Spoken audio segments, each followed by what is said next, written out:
पूरन मलबाजोरिया को श्रद्धा सुमन निवेदित करता हूँ। इसमें किसकी मैं अपनी बात प्रारंभ करूँ। गणपत राय सलारपुरिया, गजाधर सलारपुरिया और राकेश जी को भी मैं आज याद कर रहा हूँ। इस अवसर पर अलग से करने के कभी मिलेगा समय, फिर उनको हम अलग से भी याद करेंगे। लेकिन इस अवसर पर आप हम जो है महाविद्यालय परिवार के हमारे वो भी सदस्य हैं विद्यालय परिवार के, इसलिए उनके प्रति भी श्रद्धा सुमन निवेदित करता हूँ। बातें बहुत कुछ कही गई और बहुत कुछ छूट भी गई। मैं प्रयास करूंगा कि संकेत में, विस्तार से तो नहीं, संकेत में कुछ बातों की जानकारी आपको दूं, ताकि उन सारे विषयों पर आप भी चिंतन कर सकें, मनन कर सकें। जैसा कि आपको अशोक जी ने बताया ही, 20/10/1926 और फिर 28/12/1998। कहेंगे आज 27 है, अपराह्न या हो गया है और अष्टमी का प्रवेश हो चुका है। इस दृष्टि से अगर कल की संध्या के पूर्व अगर आज हम कर रहे हैं तो इसकी मान्यता हमको मिल जाएगी, इसमें कोई दिक्कत की बात नहीं थी। दूसरा कारण यह था कि कल रविवार था, आप और हम सारे लोग अपने कार्य में लगे रहते हैं। कल आपको अलग से बुलाना थोड़ा सा अच्छा नहीं लगा, इसलिए यह कार्यक्रम जो है आज ही हम लोगों ने कर लिया। पूरन मलबाजोरिया जी नाथनगर में वैजनाथ श्रीलाल एक फर्म था। वैजनाथ इनके पिताजी थे और श्रीलाल इनके भ्राता थे। इनकी माँ का नाम महादेवी और पत्नी सावित्री देवी बाजोरिया, पुत्र इनके राजेंद्र प्रसाद बाजोरिया, स्वर्गीय पवन कुमार बाजोरिया, स्वर्गीय अरुण कुमार बाजोरिया, नरेंद्र प्रसाद बाजोरिया, माधव प्रसाद बाजोरिया, जितेंद्र प्रसाद बाजोरिया, ये 6 पुत्र इनके। पुत्री में पुष्पा, स्वर्गीय विद्या, रेखा, अनुराधा। यह इनकी पारिवारिक पृष्ठभूमि है। अब मानी पूरन जी का देहांतरण, देवलोक गमन, स्वर्गारोहण, मृत्युभाव, निधन, मृत्यु, देहांत, इन सारी चीज़ों की चर्चा करनी है। उसके कुछ प्रमुख बिंदु हैं जिस पर हम करेंगे आपसे चर्चा। वे संघनिष्ठ थे। अगर एक बात ही अगर कहा जाए पूरन जी के संबंध में तो संघनिष्ठ थे। दूसरी बात में अगर कहा जाए उनके संबंध में, वे सामाजिक प्रहरी थे। तीसरी बात, धार्मिक क्षेत्र या अनुष्ठान में जो है वे सर्वोपरि थे। राजनीति के सलाहकार थे, आर्थिक सहयोगी थे। ये कुछ प्रमुख बिंदु हैं जिनके आधार पर उनका सिंहावलोकन किया जा सकता है, उनके चरित्र पर प्रकाश डाला जा सकता है। माननीय पूरन मलबाजोरिया बहुमुखी प्रतिभा संपन्न थे। बहुत ज़्यादा जीनियस आप जिसको कहेंगे वो नहीं थे, या मैं मानता हूँ इंटेलिजेंट थे, लेकिन परिश्रम और बुद्धि और क्षमता के द्वारा उन्होंने अपने आप को संपूर्ण प्रदेश में स्थापित किया। जब हम यह कहते हैं तो आपको लगा होगा इस व्यक्ति ने कैसे अपने आप को संपूर्ण प्रदेश में स्थापित किया। 1963 और 64 ईस्वी में समूचे बिहार को, संघ को चलाने वाला पैसे से कोई अगर व्यक्ति था तो वह पूरन मलबाजोरिया 1963 और 67 में राष्ट्रीय स्वयंसेवक संघ के बिहार प्रांत के कोषाध्यक्ष थे। सारी संपत्ति और सारा पैसा जो है संपूर्ण प्रचारक को जो है वह इनके यहाँ से जाता था, कहीं और से नहीं। फिर इनका अपना व्यापार था, प्रतिष्ठान में काम करते थे। इनका माता जी आयल मिल्स था, जहाँ आज शिशु मंदिर चल रहा है। शिशु मंदिर के नीचे अगर आप जाएंगे तो हम माता जी आयल मिल्स है और कुछ नहीं है। उस माता जी आयल मिल्स को जो है समाप्त कर दिया गया। संघ, उसके बाद भारतीय जनसंघ से इनका निकट का संबंध रहा। यहाँ तक कि मुझे याद है कि एक 6-6.5 फीट का व्यक्ति हुकुमचंद कछवाए उसमें MP हुआ करते थे, संभवतः मध्य प्रदेश से थे। जब उनके यहाँ 6.5 फीट के उस हुकुमचंद कछवाए को देखा, मुझे लगा आखिर ये हैं कौन।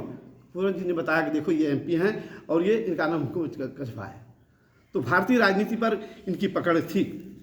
भारतीय राजनीति के बाद ये भारतीय जनता पार्टी से जुड़े। संघ के अधिकारी सदस्यता ग्रहण नहीं करते हैं, यह बात सही है, लेकिन सारी चीज़ों को दूर से देखते हैं, पहचानते हैं, सब कुछ करते हैं।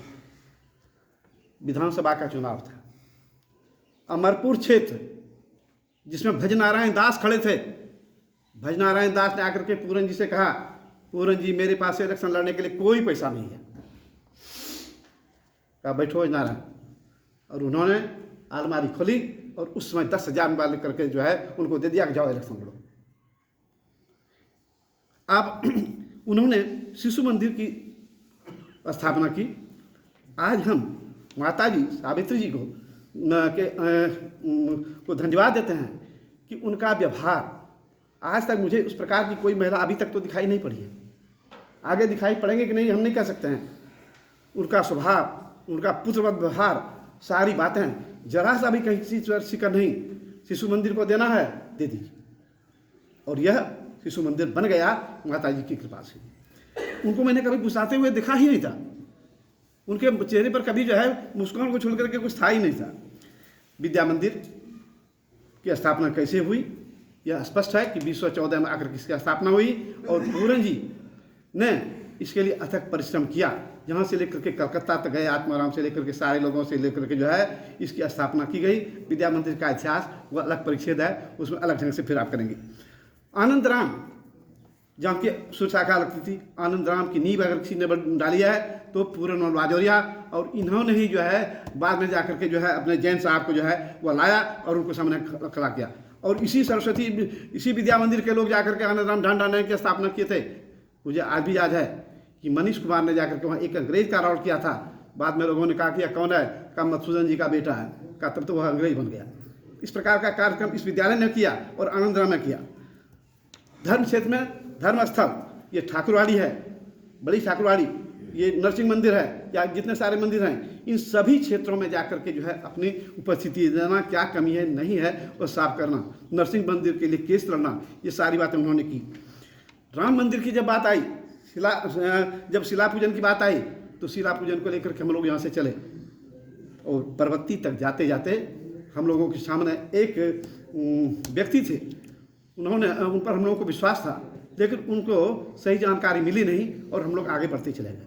परिणाम यह हुआ कि पत्थर और ईटा और सारी बातें चली। हम लोग वहाँ से आए, रास्ते भर हम लोग चले। पूरन जी यह कहते हुए चले आए जवाहर टॉक से आगे तक कि हम लोग हार गए, हार करके वापस जा रहे हैं। अपने हार को उन्होंने यह स्वीकार किया कि यह मेरी हार नहीं, यह संपूर्ण परिवार की हार है, समाज की है, और यह कहते हुए जो है हम लोग सारे के सारे लोग जो है वहाँ से वापस आए। सामाजिक क्षेत्र में ये दान करते थे, सामाजिक क्षेत्र में दान करना था, और इतना नहीं, अपने इष्ट मित्रों को भी ये पैसा देते थे। कई एक मित्रों ने आज भी उनके पैसे नहीं लौटाए, ये मैं दावा के साथ कहता हूँ। आज भी उस व्यक्ति को देखता हूँ जिसने उनके पैसे नहीं लौटाए तो मेरा खून खौल जाता है, लेकिन कुछ नहीं कर सकता। इसीलिए कि जब पूरन जी नहीं ले सके तो मुझे उनसे क्यों जानना है। तो अपने सहयोग करते थे, और सहयोग के बदले में जो है जो लौटा देते थे ठीक है, अगर नहीं लौटाते थे भी उसके लिए कभी उन्होंने किसी बात की कोई चिंता नहीं की है। कमजोर वर्ग की सहायता करते थे। मारवाड़ी बंधुओं में वे सिरमौर थे। आज भले ही भागलपुर में एक से एक महारथी खड़े हों, हमारे महाविद्यालय में भी आज लक्ष्मी जी हैं, इस प्रकार के अनेक लोग खड़े हैं, लेकिन वह समय ऐसा था कि अगर भागलपुर दायां और बायां करता था तो माननीय पूरन बाजोरिया की था। पूरन बाजोरिया जो कहते थे संपूर्ण राजस्थानी बंधु वही करता था, कोई कुछ नहीं कर सकता था, अलग कुछ करता ही नहीं था। चाहे वह जय कुमार जैन रहे या कोई और रहें, या फिर बंसीधर ढांढानिया रहे, किसी का परिवार कुछ नहीं करता था। जो पूरन बाजोरिया कहते थे वही होता था। एक कहानी और कहें इसी संदर्भ में आपको कि मैं अभी आपने देखा कि मनोज जी ने बहुत बातें स्पष्ट नहीं कही। जगदीश प्रसाद उपाध्याय जी हमारे प्रधानाचार्य भी रहे और संघ थे, उनके यहाँ बैठे हुए थे। पूरन जी थे, उपाध्याय जी थे, मैं था, और विजय कुमार मित्र थे। विजय कुमार मित्र ने कहा कि पूरन जी टिकट इस बार किसको मिलेगा। उपाध्याय जी हंसने लगे। विजय कुमार मित्रा कहते हैं पूरन जी जब आप हैं तो टिकट तो मुझे ही मिलेगा, दूसरे को टिकट मिलेगा कहाँ से। यह उन लोगों का तारतम्य देखे कि अगर टिकट का भी फाइनल होता था, या भागलपुर के पूरन बाजोरिया ही टिकट फाइनल करते थे, दूसरा कोई व्यक्ति नहीं करता था। अगर पूरन जी ने कहा कुत्ते को खड़ा करो तो कुत्ता जीता था, अगर इसको खड़ा करो तो जीता था। ये पूरन बाजोरिया थी। और माननीय अश्विनी कुमार चौबे जी का भी अगर यहाँ पदार्पण हुआ तो उसमें जो है माननीय पूरन बाजोरिया जी ही हैं, कोई और नहीं। इस प्रकार राजनीति के क्षेत्र में भी उनकी पैठ थी। वो कैलाशपति मिश्र जी रहें या कोई रहें, उनके ही दरवाजे पर थे। आज भी हमको याद है कि हजारी शाह जी के मिल में बैठक होती थी, 5 ही लोग रहा करते थे। हजार जी बैठे हुए हैं, सरदार जी बैठे हैं, पूरन जी बैठे हैं, भागवत भगत बैठा हुआ है, और भगवत पासवान बैठा हुआ है, 5 लोग बैठे हुए हैं, और भारतीय जनता पार्टी की बैठक हुई। इस प्रकार से भारतीय जनता पार्टी को भी इन्होंने या विधायक जनप्रतिनिधि ये जितने भी हैं सबको जिताने के लिए, सबको बनाने के लिए ये दिन रात लगे रहते थे और विजय दिलाकर कहे रहते थे। सिर्फ संघ की बात नहीं, कितने आनुषंगिक क्षेत्र होते थे। विद्यार्थी परिषद का भरण पोषण कहाँ से होता था? तो पूरनलाल बाजोरिया जी के परिवार से। विश्व हिंदू परिषद को सामग्री कहाँ मिलती थी? पूरनलाल बाजोरिया जी के यहाँ से। बनवासी कल्याण केंद्र का चंदा कहाँ से जाएगा? पूरन जी के यहाँ से। पूरन जी के परिवार के सारे लोग उसमें लगे रहते थे और यह करते। इस कारण क्या हुआ? अंतिम समय में उनकी आर्थिक स्थिति खराब हो गई। आर्थिक स्थिति खराब होने के बाद कहा, राजू अब यह क्या होने वाला है? राजू जी ने कमान संभाला और तब उनके परिवार की गाड़ी जो है वह कुछ ठीक आई, बहुत ज़्यादा ठीक नहीं हो पाई, लेकिन इस प्रकार से उन्होंने संभाला। तो आनुषंगिक क्षेत्र जो भी है उन सारे क्षेत्रों में उनका ये था। माननीय परम पूज्य श्री गुरु जी उनके कक्ष में आकर के ठहरते थे। आज भी वह कक्ष जो है वह है जहाँ माननीय गुरु जी ठहरा करते थे, आज भी वह होगा है। ये सारा हुआ और ये संघ चालक रहे, इसमें कोई संदेह नहीं, और विभाग संघ चालक रहे। पूरन जी से मेरी मुलाकात 1963 के दिसंबर महीने हुई। जब मैं शाखा गया तो परिचय जब हुआ तब पता हुआ कि ये पूरन और बाजोरिया जी हैं, और उस दिन से लगातार पूरन जी मेरे पीछे पड़े रहे। मुझे यह कहने में कोई संकोच नहीं है, मेरे पीछे पड़े रहे। और उन्होंने 1966 ईस्वी में मुझसे प्राथमिक शिक्षा वर्ग करवा दिया। पूरन जी की ही देन है कि उन्होंने शुक्राचार्य विद्यालय प्राथमिक शिक्षा वर्ग लगा और उन्होंने कहा नहीं आपको करना होगा। मैं चला गया। 1968 में उनके दबाव में मुझे जो है प्रथम वर्ष करना पड़ा, मैंने किया। कहने का मतलब है पूरन जी जो चाहते थे वह मुझसे करते थे और करवाते थे और मैं कर लेता था। एक समय वह भी आया जब पूरन जी ने मुझसे कहा कि मधुसूदन जी, मैं आपसे कहता हूँ कि आप विद्यालय नहीं छोड़ेंगे, और मैंने कसम खाया है चाहे मैं समिति में रहूँ या ना रहूँ, मैं विद्यालय कभी नहीं छोड़ूंगा। यह उनका वाक्य है और इस वाक्य का मैं जीवन पर्यंत जो है वह निर्वाह करूँगा, इसमें कोई संदेह की बात नहीं। आज पूरन जी के संबंध में बहुत सारी बातें कहने के लिए है। कोई भी काम टीम के द्वारा चलता है। अगर टीम आपकी नहीं बने रहेगी तो आपका काम नहीं होगा। पूरन जी की अपनी टीम थी। पूरनलाल बाजोरिया, जगदीश प्रसाद उपाध्याय, श्रीधर झा, हजारी शाह, सत्यनारायण जैन, भागवत वगन, भगवत पासवान, सुशील दास, ये सारे के सारे लोग एक टीम में थे। जो पूरन जी कहते थे वही होता था। उसके बाद दूसरी टीम भी बनी। राजेंद्र बाजोरिया, धनंजय मिश्र, बनवारी दलानिया, मधुसूदन झा, किशोर यादव, ये सारे लोगों की दूसरी टीम बनी, लेकिन दूसरी टीम नहीं टिक सकी। आज हमारी उस टीम में से धनंजय जी नहीं है, राजेंद्र बाजोरिया बाहर है, बनवारी दलानिया अस्वस्थ हो गए, किशोर यादव बेचारा हो सकता है। तो यह बिना टीम का काम नहीं होता है। और तब मैंने वो सोच विचार करके अपने मित्र अनुपलाल जी को जो है पकड़ा। मुझे लगा कि अब अनुपलाल जी इसके बिना काम नहीं होगा। और अनुपलाल जी की विशेषता आपको बताऊँ, इन्हें मैंने विद्यार्थी परिषद से कोषाध्यक्ष में लड़ाया था। इलेक्शन को विद्यार्थी परिषद में लड़ाया था। जमुई का अगर वोट मिल जाता तो ये कोषाध्यक्ष बन जाते, लेकिन संयोग से जमुई का वोट नहीं मिला, हमने कोषाध्यक्ष का पद मिल गया। उसके बाद जब वार्ड की बात आई तो वार्ड में भी मैंने अनुपलाल जी को कहा कि आपको ये महापौर उप महापौर के लड़ना है और उप महापौर के लड़ना।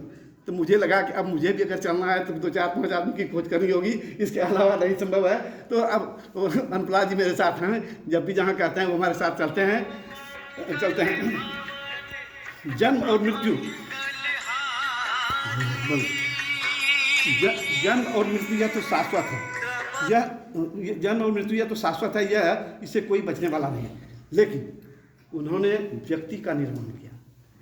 कृपा शंकर जी किनकी दें, दामोदर जी किनकी दें, रजनी जी किनकी दें, प्रभास जी आज किनकी दें। इतने ही सारे लोग नहीं, कितने लोग हैं जो कि चले गए। परमेश्वर खंडेलवाल का नाम आप लोगों ने नहीं सुना होगा, हो सकता है। अलीगंज के रहने वाले थे परमेश्वर खंडेलवाल। उनके मुंह से मैंने 1968 ईस्वी में सरस्वती शिशु मंदिर की बात सुनी थी, लेकिन उसके बाद सरस्वती शिशु मंदिर की बात नहीं सुनी। और फिर जो यह काम किसने किया तो पूरन जी ने किया। इसमें दो और सारी बातें हैं जिसको हम ज़्यादा समय आपका नहीं लेंगे, हम इतना ही कहेंगे कि टीम भाव से निस्वार्थ होकर के काम कीजिए। इसलिए कि अनुगंतुम सताम अर्थम कृतस्नम यदि न शक्यते स्वअल्पम अनुगंतव्यम मार्गस्थो भी न होते। आप अगर अनुकरण पूरी तरह से नहीं कर पाते तो थोड़ा भी कीजिए।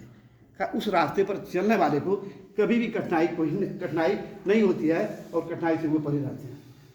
नैनम चिदंती शस्त्राणी नैनम दधि वाक्य न चयनम क्रियातो न शोषित मानता अजो नित्य राष्ट्रद्वयं न हन्यते हन्यमाने शरीरे प्रकृतिम स्वम वर्षास्य विसृजामि पुनः पुनः भूतग्राम्यम तष्टम वसात प्रकृति वसात। यह जन्म और मृत्यु जो है वह प्रकृति के बस में है, हमारे और आपके बस में नहीं है। आज इस अवसर पर हम उनके प्रति सदा के समर्पित करते हैं और उनके स्नेह आदर्श मार्गदर्शन इसकी चर्चा करते हुए कुछ श्रद्धांजलि की पंक्तियाँ आपको सुना रहे हैं।